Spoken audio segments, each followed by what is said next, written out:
Hi there, knife people. Hello, lady and gentlemen. Today I'm going to talk about this recently acquired Workshop Precision Adjust sharpening tool. My plan is to break this video into several chapters. I will start by unboxing this tool and showing you how to assemble it. It's pretty straightforward, so you may want to skip to chapter 2, where I'm going to compare this original Precision Adjust tool to my new toy and tell you why I like the new toy a lot better. Not that there's anything wrong with the old one. And finally, I will show you what I learned about using the small blade attachment that came with the new Precision Adjust tool, and share with you how much I like or dislike some of its features. If you choose to watch entire 20 minutes or so of the video, just continue watching, or you can double tap the screen or go to the description and click on the chapter and it'll take you right there. Magic of YouTube. Let's take a look at the box and what's in it. Inside the first box, there's a second box. That box contains attachments, sharpening implements, all the diamond plates, and so forth. Oh, and the most important, it has the angle meter or inclinometer. The base is solid, made out of thicker plastic than the original, and here it comes with the attachment hardware for the tower. The tower that I'm pulling out now is made out of cast aluminum. Very solid piece. Checking if there's anything else. There's nothing else underneath this insert. And without further ado, let's assemble the sucker. Ado. I don't know what ado is, but we don't need a farther one. So if you know what that means, please write me a comment. Otherwise, let's proceed. First, I attach the tower to the base using these two convenient thumb screws provided. Now I'm checking the action. There's a pedal on top of the tower that you compress. That when you compress it, you can push it backwards and it lifts the front. And here what it looks like from the front. And now I'm going to see what's in this box, starting with the information provided. There's a pretty useful user manual, has a lot of nice pictorials in it. That's the blade holder for the regular size blades. It fits in just like on the old Precision Adjust tool. Just a slightly different method of attachment, and here instead of a button in the back of the old tool, the new tool has like a pedal or lever that you press down to rotate or remove the attachment. I'll get to how to install the knife later. For now, I just want to show you there's also this small blade attachment. Again, I will talk about it a little bit later, and this is the main sharpening arm, which has a permanently installed ceramic rod, and then the diamond plates, the abrasives, are magnetically attached. There are small bosses on the underside of the arm that line up the diamond plate to the arm. I wish those were a little larger. The arm simply screws into the pivot point, and here's the inclinometer that will really change your world as far as setting a consistent angle on your blades when you are trying to reshape the bevel. It's amazing what you can do with this thing, and it's so much more convenient than the previous setup. Here's the support that prevents twist on the blade. And I'll demonstrate this by using these two identically sized knives here, two Benchmade Adios full size. So this is how you insert it. You press down on the jaws of the holder. I call them the lips, actually, fish lips. And then once you set the blade, you tighten the little set screw. Very similar to the previous one. The difference is the previous one, the fish lips were too angled apart, I felt. So they did not secure the blade very well, and the whole assembly wiggled. This one is much more solid. There's still a little bit of a play, but you have to really force the play, and the plate holds them better in the longitudinal as well as transmount direction. To use the inclinometer, you first turn it on, and then you can use a tabletop, but I prefer to use actually the base of the device itself to set the zero. There's a large 0 button. Once you see the 0 on the dial, now you can place the groove on the back of it, and it magnetically attaches to the rod of the main sharpening arm. And now you can adjust the precision adjust to see the angles. Here I set 17.5 degrees using this angle for the Adios. And now I'm going to show you how to flip the blade over for the other side. So basically I remove the rod, very conveniently stowed up top, and then I compress this pedal on the top. It rotates the base. You don't have to remove the support. First time I'm doing it I did, but you don't have to. And now the blade is flipped and you reposition everything back.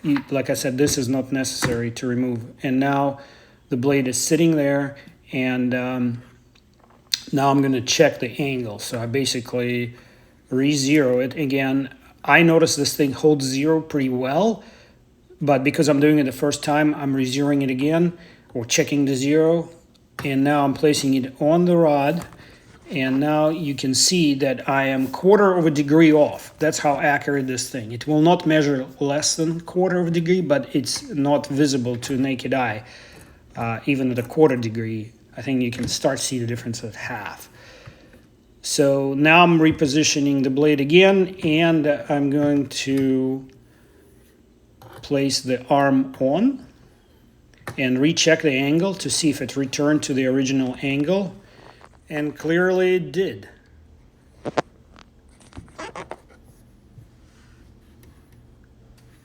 That's Zen. And for comparison, this is how the similar operations would look like with the old precision adjust. So you can see there's a lot of play, and that's why I kind of support the blade with my other hand when I'm sharpening, especially at the tip, which is a little bit suboptimal.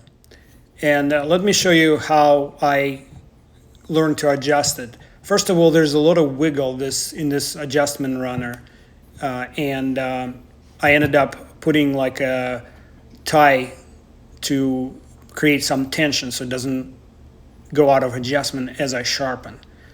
And I'm using the new inclinometer, whereas before I had to use my cell phone, and that was kind of an inconvenience because I had to take it out of the case and use the inclinometer app.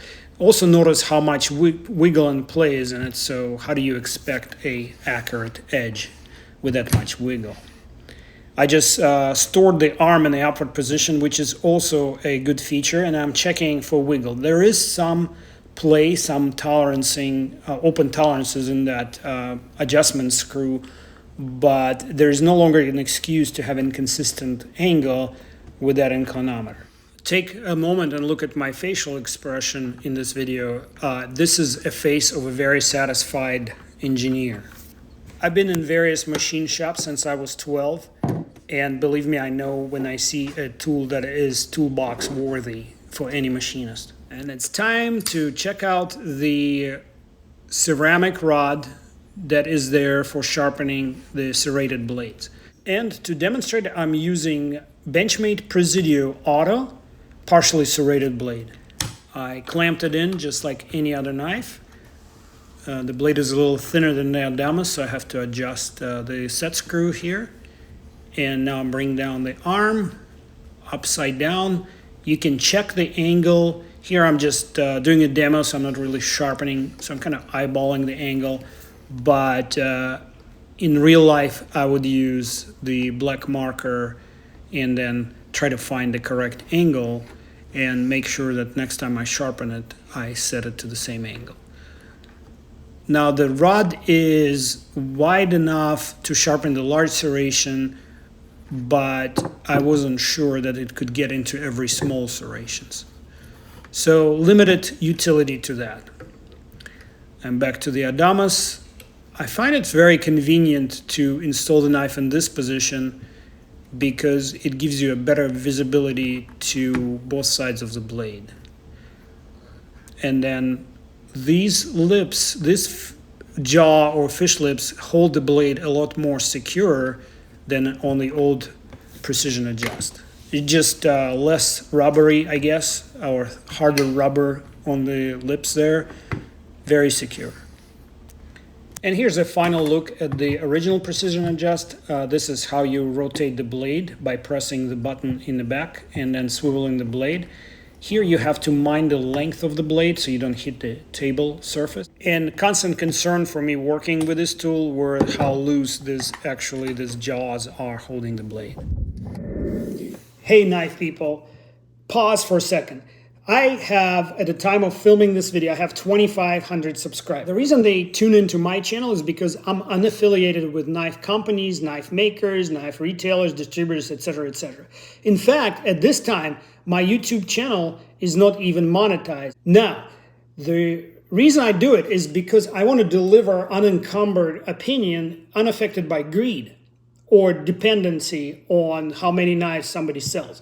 So, if you respect that, if you appreciate that, don't forget to hit like on this video, also share it. And if you're not a subscriber, and I know a lot of you are not, hit that subscribe button. This way, YouTube algorithm will share this type of videos with more people like yourselves, other knife people. So please, if you want to listen for the rest of your days to metal complexes and Neve knives, people that's selling you knives, knives, then hit dislike and you will never be bothered by my video again. But if you want a shared knowledge and an unencumbered opinion from someone who is not profiting by this video, subscribe to my channel and share it with your friends. All right, enough with the tirade. Let's focus on the cutting board now. To demonstrate the small blade attachment that helps you sharpening small blades, I'm using the Benchmade's new OTF called OM, which I lovingly, quote unquote, call overmatched because of how minuscule this blade is. It's just under 2.5 inches. And another reason that I picked this blade, it's because it has this boxy and sort of not very slim handle. So I am pretty much checking the worst case scenario here. The manual gives pretty decent instructions. You will have no problem following the manual, how to adjust it and what each screw does. So there's your rough adjustment that pushes the blade. Here you're trying to get the blade almost entirely off the ledge, the edge that is, edge off the ledge.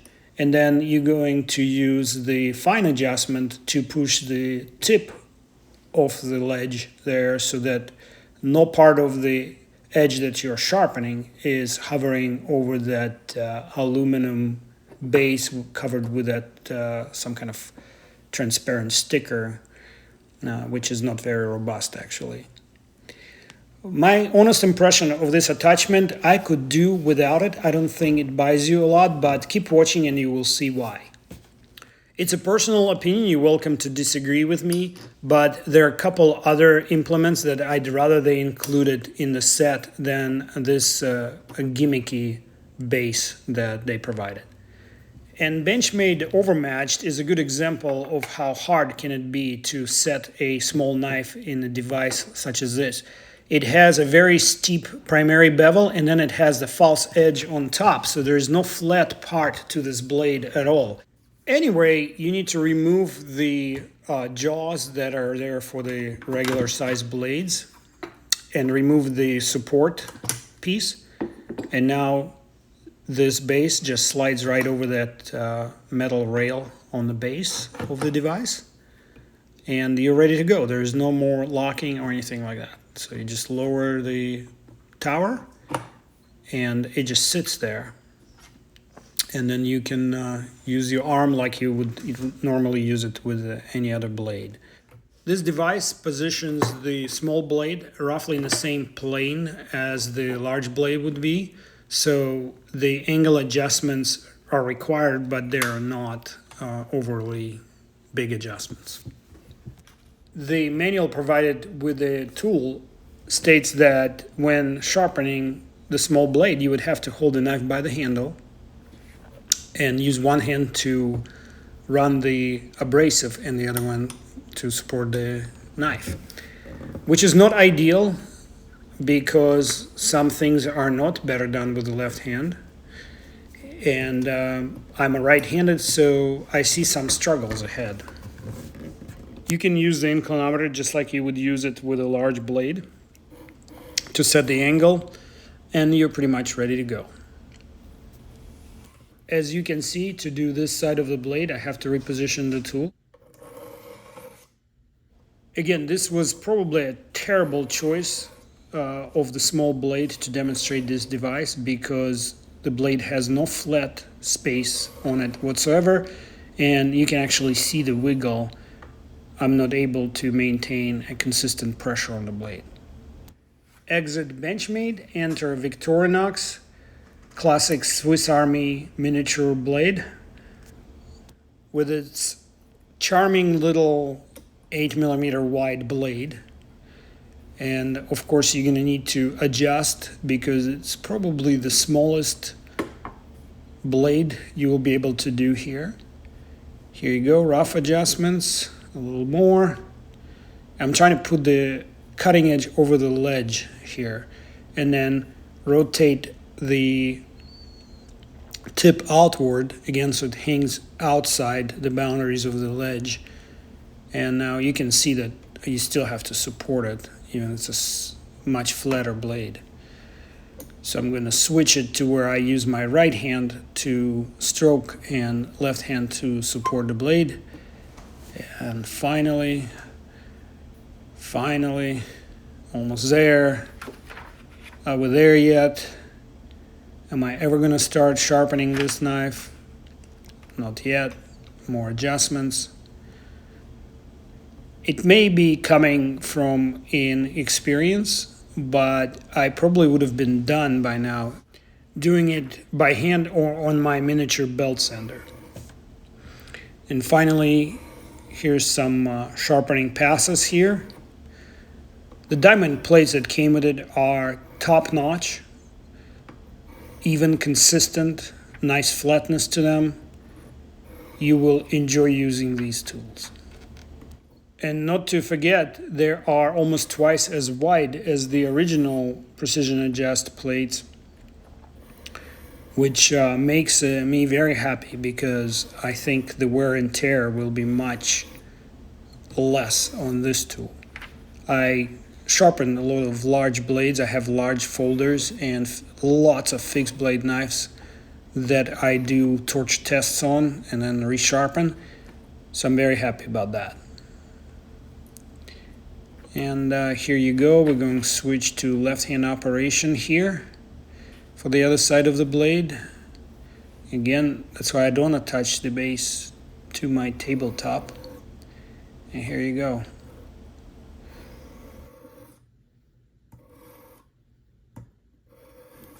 That is going a little better than it went with the Benchmade OM, but you can still see some wiggle, because there's no way for me to fix this blade in place. So I am not exalted about this device.